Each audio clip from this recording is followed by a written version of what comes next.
16 points and nearly 9 rebounds per game. Just off the mark. And Dawson! Are you kidding me?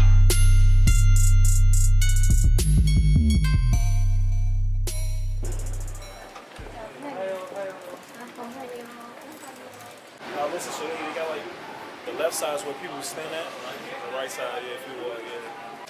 20,000 on my car, bow wow challenge.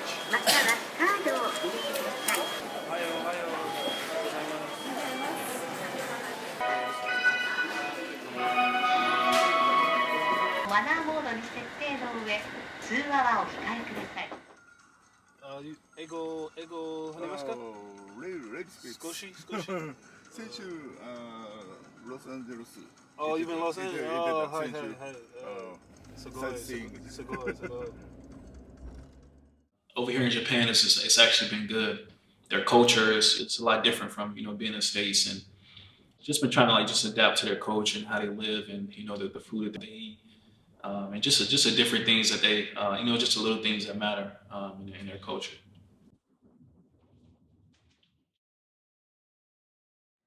My name is Branden Dawson, and I'm from Gary, Indiana.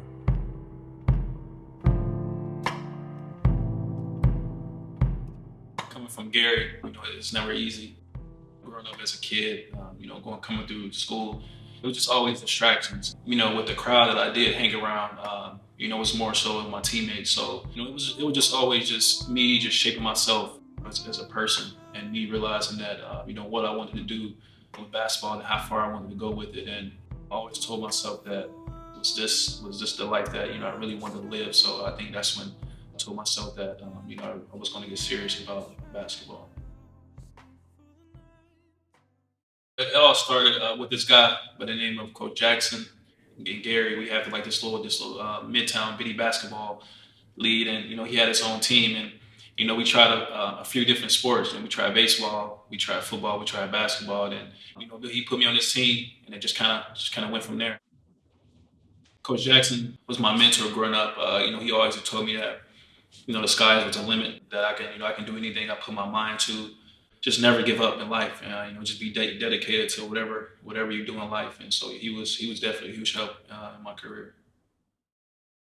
And look at Dawson, and now look out. My college experience at Michigan State, it was gratifying. It was really the best 4 years of my life. Coming in my freshman year, I really didn't know too much about college. College life, it was a culture shock to me. Coming from Gary, so it was really hard for me. It was really tough managing my time and adjusting to the game and the coaches and different things. And it was amazing. Going to the Final Four, Sweet 16. 5 seconds to go.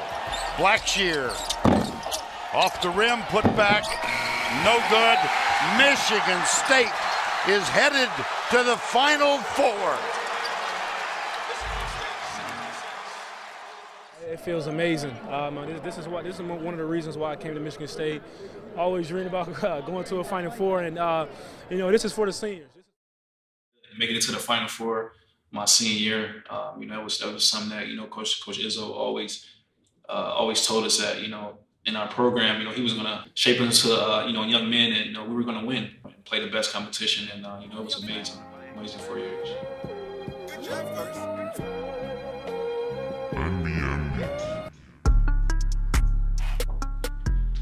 Things that Coach Izzo and the whole coaching staff and everyone at Michigan State taught me. It's kind of the things that I apply to my everyday life. Being on time, holding myself accountable. Just doing the little things, making sure the little things matter. Being ready, so I won't have to get ready. Just being professional. Carrying myself with respect and just make sure that you respect yourself more than anything. This 2015 NBA draft, and here it is. With the 56th pick in the 2015 NBA draft, the New Orleans Pelicans select Branden Dawson from Michigan State University.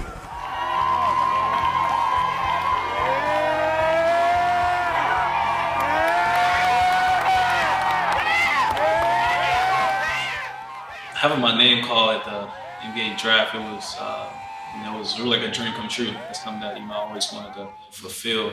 As a player, just playing basketball and making it to the NBA. So. And it was a very emotional night. I had my family, all my family and friends, came. I had a draft party in my hometown. So, I was just thinking about it was a lot of things that went through my mind. I was really worried about my name not being called.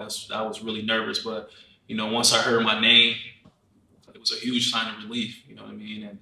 And I felt like I conquered the world. But it was an amazing experience that I'll never forget.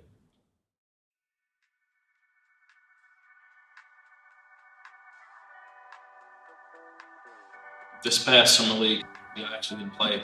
I wanted to. I kind of wanted to just get better as a player. I wasn't in the right state of mind. I felt like my mindset wasn't ready for it. But I'm definitely looking forward to the summer league, and I feel like I put in the work. My mindset where it needs to be, and I'm just really excited for summer league.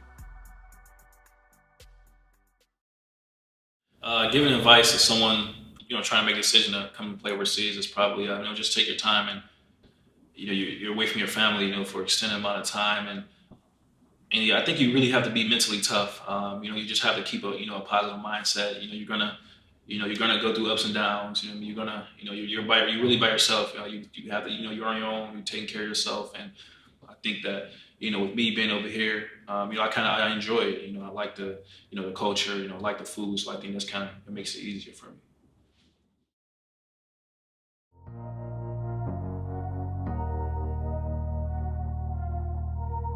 All my life, been grinding all my life, sacrifice, hustle, pay the price. My injury over here is kind of eye-opening for me. I really didn't expect it. I was in a game, one of our preseason games, and I tried saving the ball, going out of bounds, and I came down my knee wrong, and I got an MRI the next day, and they said that I bruised a bone in my meniscus, and I'm like, okay, wow, this will happen. I'm overseas in Japan, but it was kind of took a huge toll on me at first. Dealing with it, especially being over here and being out for a few months, not able to play, and just being on the sideline watching. It took a huge toll on me, but it's been good so far. Just been keeping a positive mindset about it. I really keep a positive mindset about everything, and I haven't been. I try not to complain, and I just try to see the good in any situation. So it's actually, it's been going well.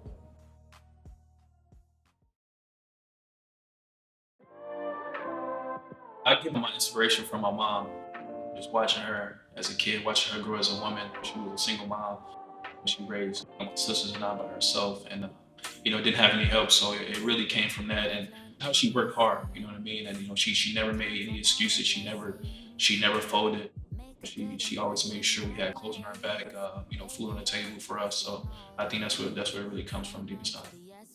I was the only boy, so I think that it kind of took a lot of responsibility to just step up and be the man of the house. Living with 3 women, it was never easy, so I had to be the backbone. I'm the middle child, so I'm like the mediator. So I would probably say, I think with me growing up with my life, I would try to say it's definitely shaped me to the person without having a father figure. Being away from my family, it's kind of tough, but it's really a decision I made. Really starting from college. I've always really been away from my family, coming up playing AU basketball, and being in college for 4 years. It's really tough. I'm a family-oriented person. I love being around family. Family makes me happy, and not being with my family, it kind of saddens me. Not being around for Christmas and just a few holidays, Thanksgiving. But I think that once we do, come together as a family, it's always good times. So I think people who don't get to be with their families, I think that you should definitely cherish those moments. Spending time with your family, because most people don't get that opportunity. I don't even know how we do it.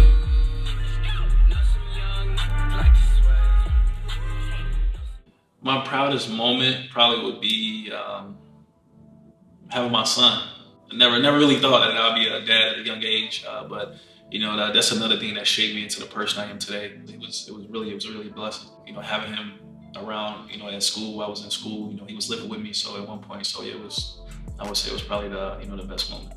Being away from my son for an extended period of time, that's tough too.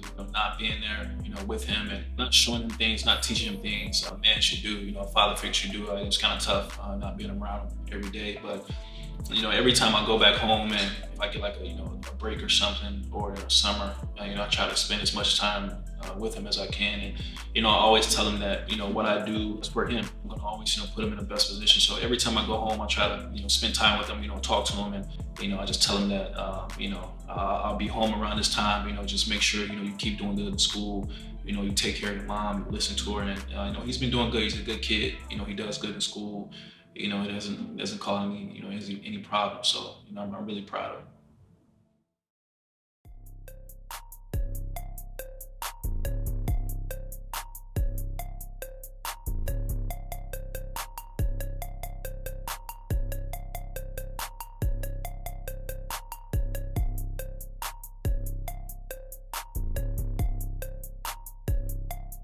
It was good actually working out again, and just being around with my teammates, and having a serious injury, not being able to play is, it's always tough for any athlete, but being able to shoot again and run again and work out, it feels good. Every time I get on the court, I'm comfortable. I'm happy with myself, and it just makes me happy inside.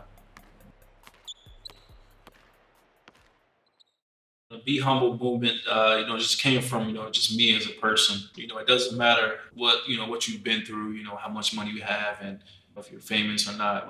I just feel like, you should always be humble. You should always give back. You should always, be kind to people. I feel like, blessings come to those who are humble, who are selfless, who appreciate things in life, and who are grateful. So I think that's something that my mom always instilled and me and my sisters was, to always, just be humble, be grateful for what you have, and just be appreciative for things in life.